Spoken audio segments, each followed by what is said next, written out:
Hello and welcome to another edition of European Footballer Adda. We have been bringing you the previews of all the major European leagues.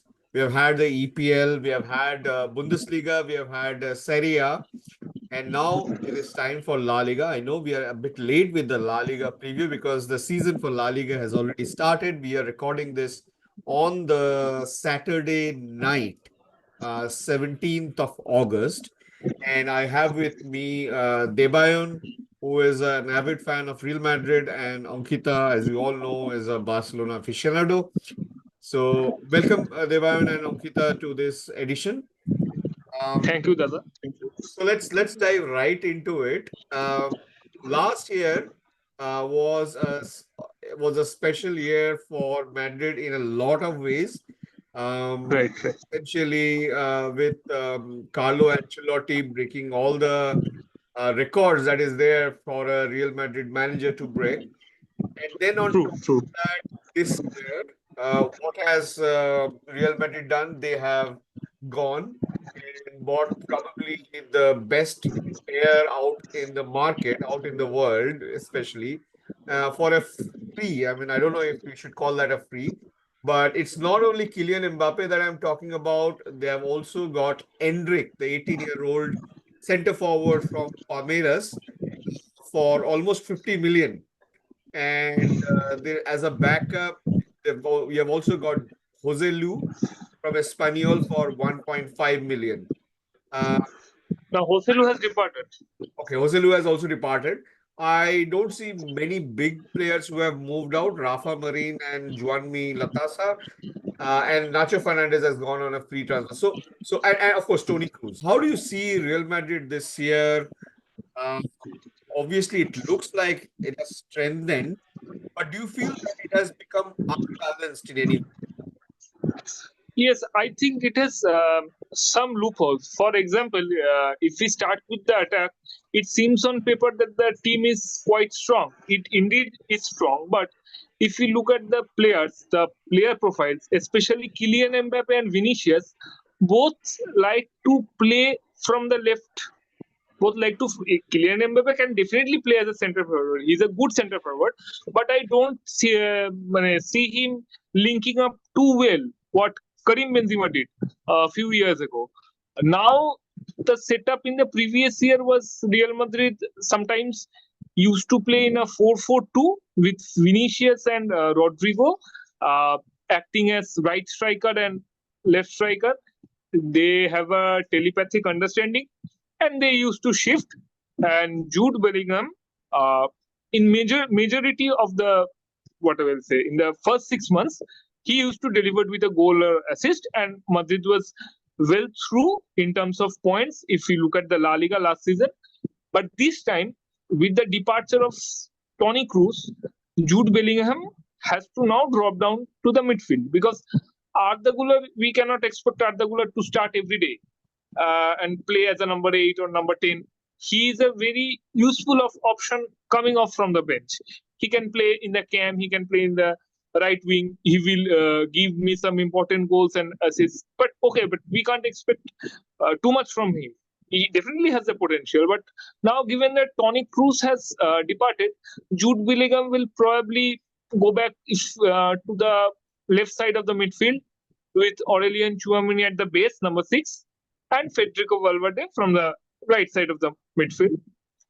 And since Tony has left and no other midfield signings signed, so we have potentially 5 to 6 midfielders, which I guess is enough, but there is not extra depth. If we look at the forward position, what Joselu used to do, he with his typical number 9 presence and his tall, lanky frame, he was a very good header of the ball. And the last season, I cannot remember the club from where we signed him. He was, I think, the second highest goal scorer in the La Liga back then. So he had a very typical style of playing, which I don't think anyone in the squad has right now. So there is a problem. There indeed is a problem at the back as Nacho has departed, and with the 16-year-old center back, Mario, most probably. I cannot recall his full name right now. He has suffered some injuries, most probably a meniscus injury. So we are now left with three center backs: Militao, Rudiger, and Vallejo in there. So I think it's okay, but yeah, there are some problems, and Lunin has also departed. So okay, man, I'm happy with that, but I think there should have been some Joselu like signings, or at least a year-long loan, so that would have given me a bit of a cover, especially in the backline, because Courtois again has recovered from an ACL injury. Lunin was playing so well, but yeah, we cannot bench a 24, 25-year-old keeper who is probably touching his peak. So yeah, but I think there should have been some Joselu or Nacho like signings, at least, or a loan at least. So that would have been made a better, and some different profiles. A Joselu like profile you always need. Our now, if we look into account, Carvajal is such a wonderful crosser of the ball. There is no one typically to head. I know Kylian Mbappe is tall, but still you cannot expect him to head goals like what Joselu did.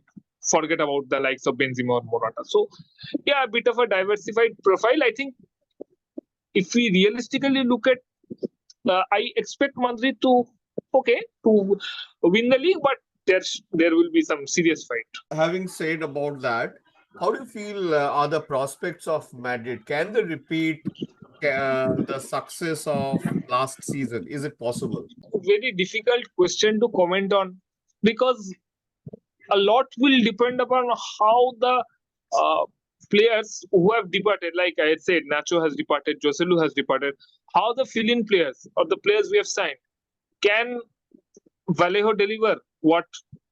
Obviously, we have Alaba. I think Alaba will be back in a few months, so that is definitely an advantage. But we don't know. He has some. He was recovering from a big ACL injury.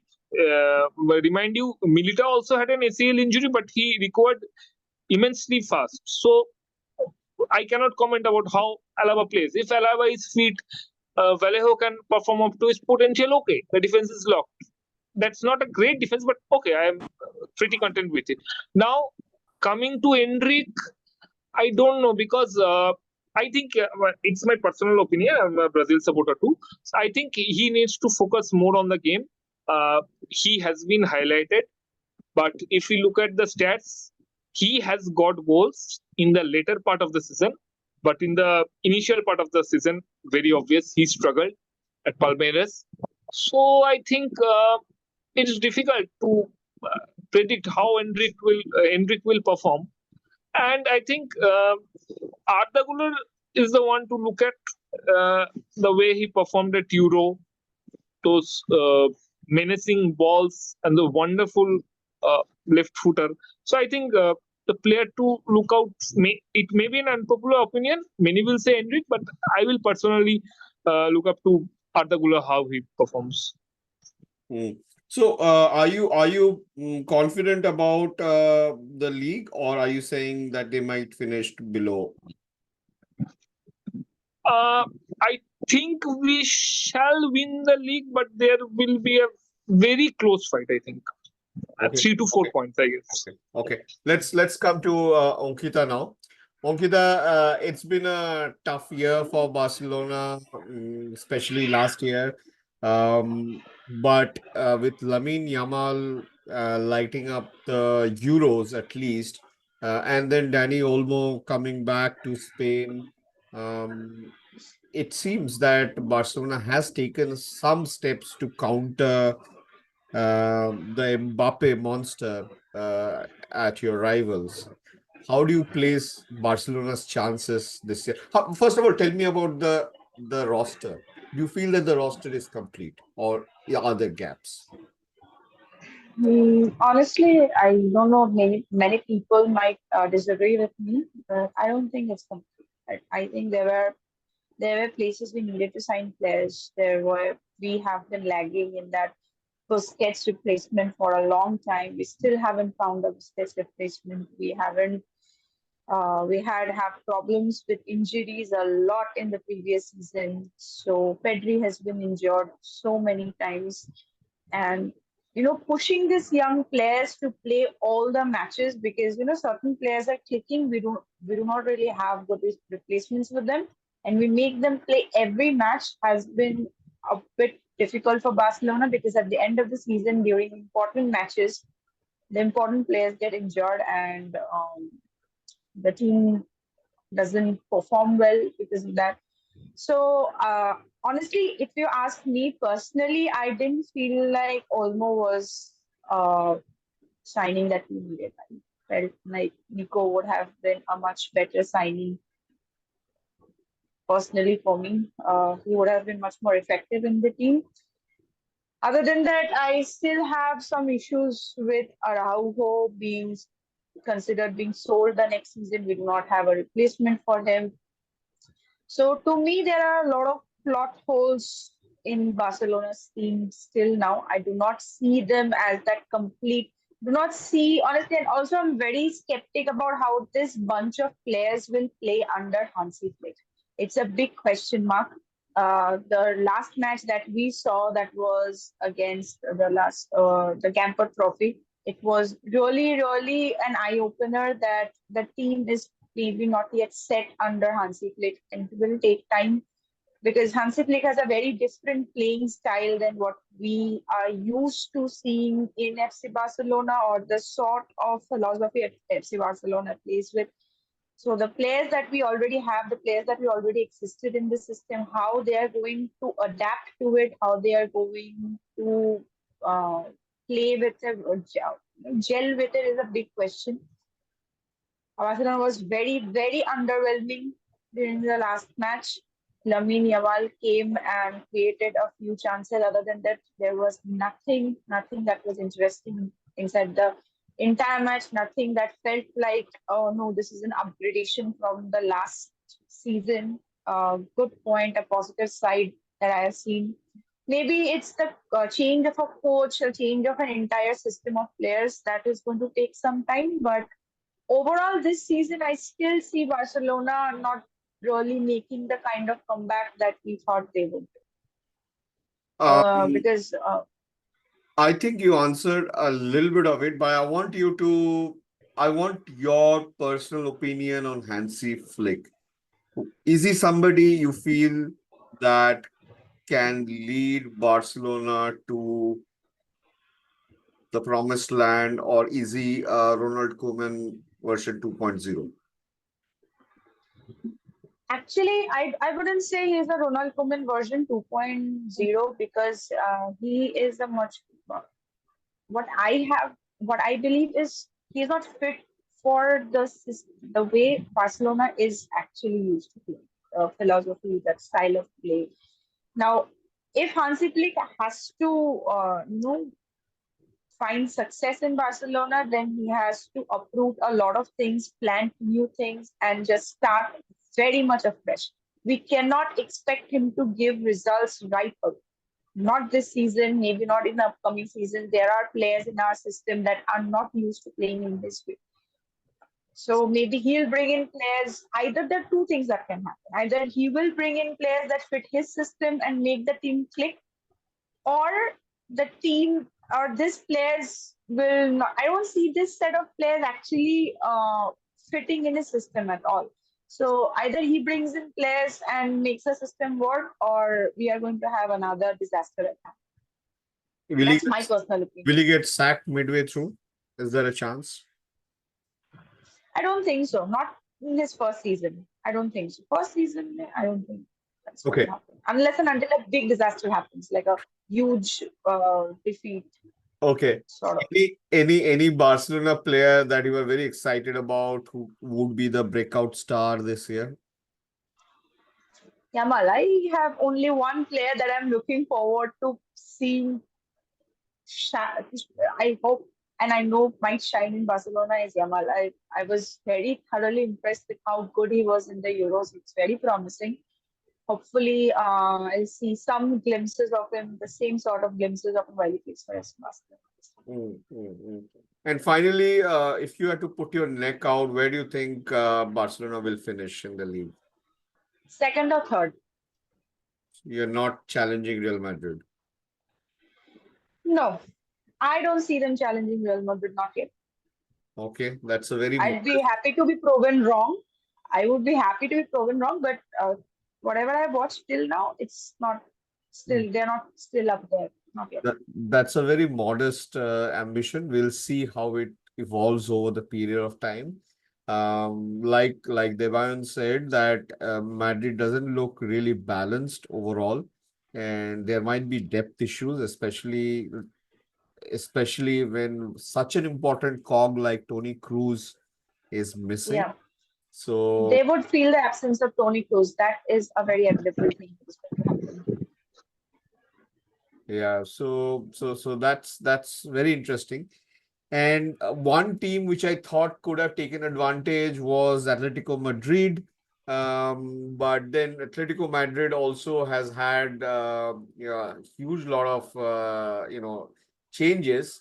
So on the positive side, they have got Julian Alvarez for a humongous 75 million. They've also got Robin Lenormand, who was the center back for Spain from Real Sociedad. And they've got Alexander Sorloth from Villarreal for around 32 million. And they have sold off Alvaro Morata and Kaglar Soyuncu. Soyuncu has gone back to Turkey. Morata has come to Milan. So overall, it feels like they have improved in the right manner. But watching Atletico Madrid play, or watching, for example, any club which is managed by Diego Simeone, it's worse than watching paint dry on my walls. So that's there. Having all of these, attack-minded players, Julian Alvarez is like as good as a signing, I would say, as Danny Olmo, or even close to the Mbappe signing. I'll come to you, Ankita, first, and then I'll go to Devan. What do you make of Atletico's season? Honestly, I'm not going to make anything out of Atletico season, but I do have something out of the transfer of Julian Alvarez to Atletico Madrid. I do not feel Diego Simeone is a coach who is made under whom attacking players flourish. We all know this. This is a sort of a death sentence for a player like Julian Alvarez to move under Diego Simeone. A player of his type is not. I don't see him flourishing under Diego Simeone at all. And that is, I guess, not just a bad call for Atletico Madrid, a bad call on part of Julian Alvarez as well, because he is young. He was playing for Manchester City. I do understand a player who has flourished like him. It was very difficult to come second or sit on benches for Man City, but still, I would say moving from Man City to Atletico Madrid when still Simeone is the coach of Atletico Madrid, I don't see it being helpful for either the team or the player. So I'm not really very optimistic about the signing of Julian Alvarez in Atletico Madrid. And we all know the You type feel of. that was a bad career move? I totally think that was a bad career move. A bad one, a real bad one from Julian's side. Maybe he put some nationalistic emotions into it and thought that Diego Simeone will bring out the best. Let's go to Devan. Devan, what do you feel of Atletico's chances given these signings? I am actually, as Ankita said, yeah, but I think Atletico will do much better, because if we look at if it comes specifically to Julian Alvarez, he flourishes. If taken in the recent past performance of him in the Copa, he can flourish with someone who has the attribute. If we look at Sorloth is tall, Sorloth is pretty quick. He can score goals, he can fend off defenders. So if Diego Simeone prefer in a two striker, I don't know what he will do, but how he will fit his players in a new formation, given that the incomings of Sorloth and Alvarez. But if somehow Alvarez can fit in, mind you, there is Rodrigo De Paul playing as a number 8. There is the side back Molina and other side back I don't remember. They all are Argentinian. So if Molina and De Paul can combine together with Alvarez and Sorloth can take defenders around and give him the pass with Griezmann creating those chances, pulling the strings at the diamond of the midfield. I think Alvarez can score. I'm counting on him to score at least around 13-14 goals and 7-8 assists, maybe. I think that should be the base what I'm talking about. So I think but we have to see how Simeone fits his players. Will he adapt to a to striker system, or will he shift Alvarez to the wings? We have to watch out. where do you see Atletico Madrid finishing? Top 3 definitely. Okay. Let's come to the surprise package of La Liga last year, which was Girona. Girona has sold off a lot of players. They have sold off Artem Dovbyk to Roma for 30 million plus. They sold off Alex Garcia to Leverkusen. Victor Pau has gone to Barcelona. And there have been a host of free transfers also. Who they have got is Abel. I mean, these are all very unknown names. Abel Ruiz, a center forward from SC Braga. Ladislav Krejci from Sparta Prague. He's a center back or is a left back, center back. Abel Ruiz is a center forward.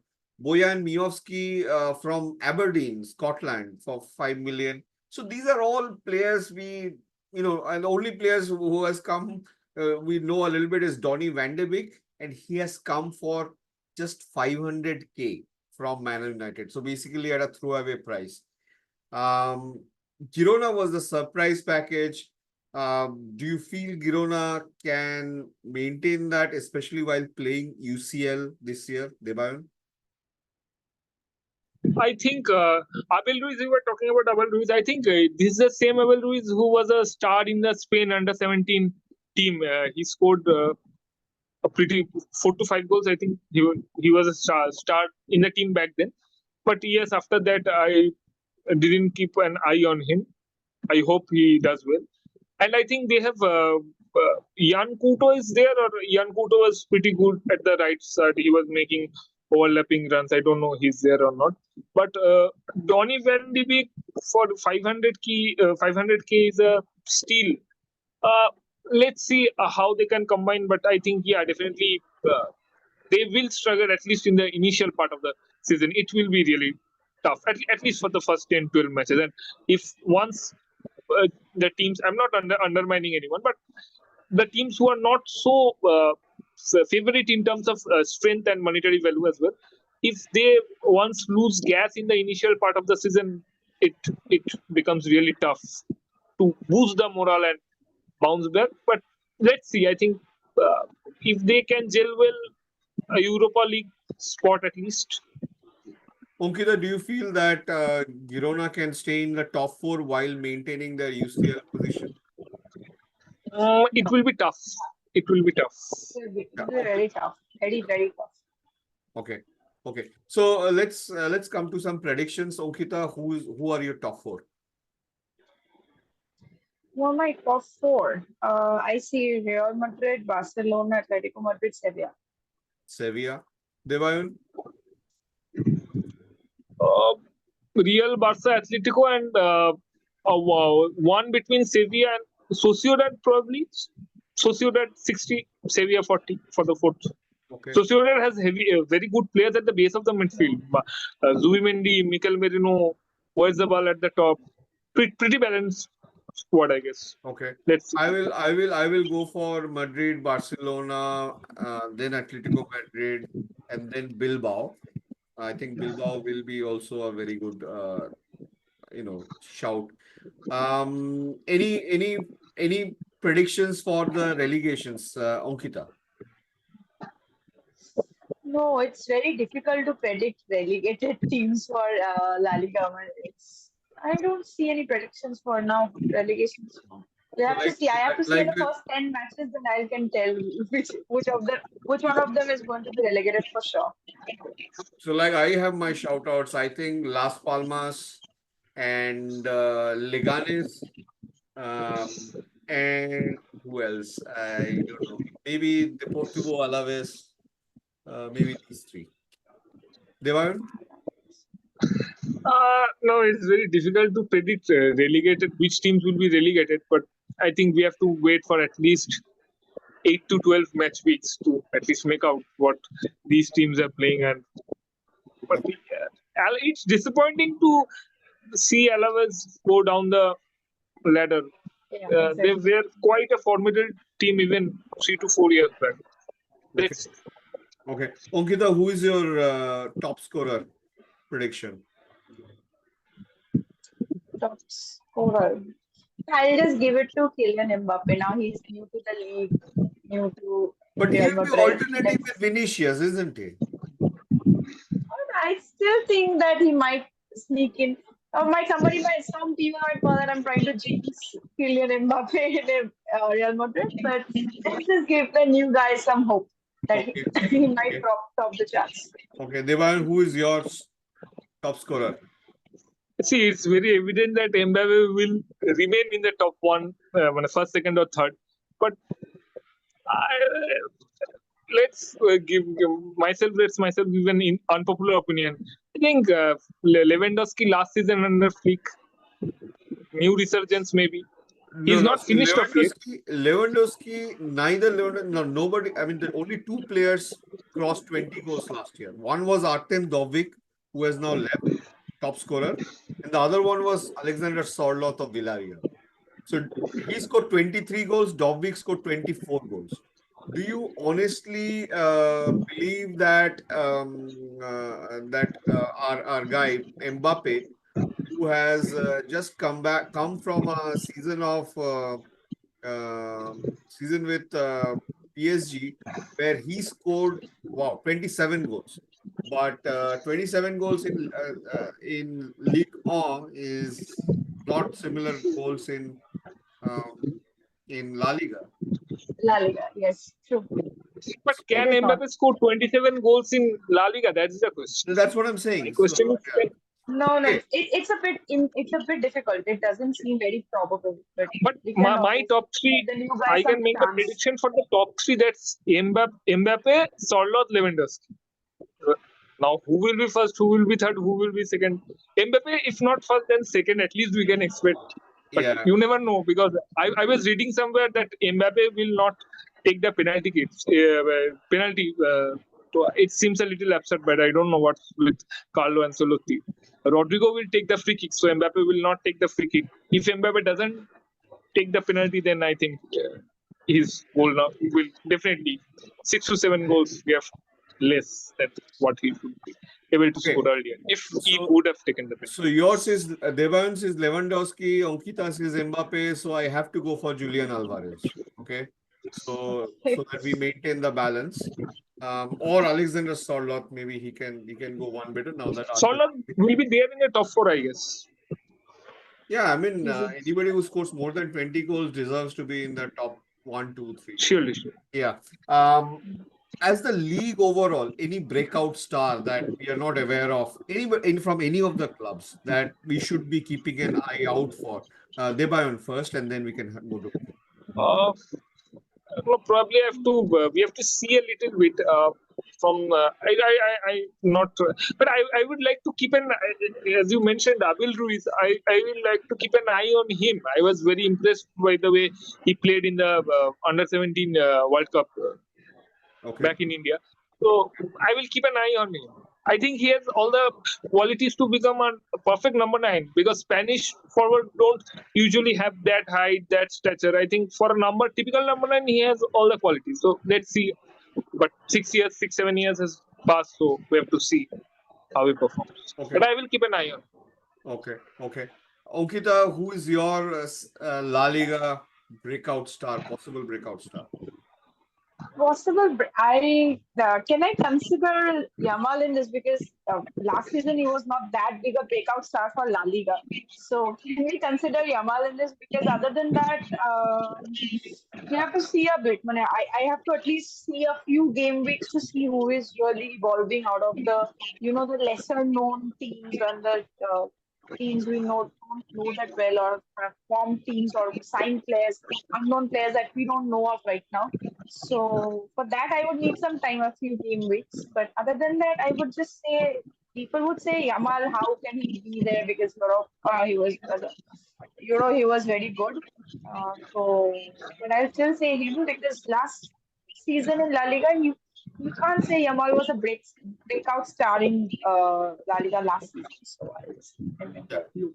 I would point towards Atletico Madrid again because Atletico Madrid has got us Devabomda has a very high expectations out of Atletico Madrid this season. It seems like so. because I feel like Real Madrid is imbalanced because of whatever reasons. Barcelona, I don't think has strengthened to the extent they should have. Whereas look who has Atletico Madrid got. They have bought Sorloth, who was the second top scorer. They have got that guy. Yeah. They have got Julian Alvarez, who is a huge potential world, one of the best striking potentials in the world. True. And then they've got the other defender, Lenormand, who was the rock in the Spanish European win. So they have strengthened the defense, they've strengthened the attack. It's only Diego Simeone. That's the only thing that's keeping them down. If this team was given to Carlo Ancelotti, I am sure. And the other thing is that I do not trust Hansi Flick that much. I do not know how his philosophy will work with Barcelona. So Barcelona is might just sneak through. They may come out of UCL very early and then prioritize on the league, whereas the other two big clubs on the lead. will probably go in the UCL. So that's why I'm putting my money on Atletico Madrid. Okay. I think that's about it from the La Liga preview. I hope you all liked it. It's been a pleasure having you, Debayan and Ankita. And Thank you, Devabanda. hopefully we'll be covering the league in detail as it progresses. There has already been a few results. None of the big clubs have played yet, so you will be able to see this preview in almost a pristine shape. Keep watching and send us your messages on how you like this. Thank you. Good night. Thank you. Good night.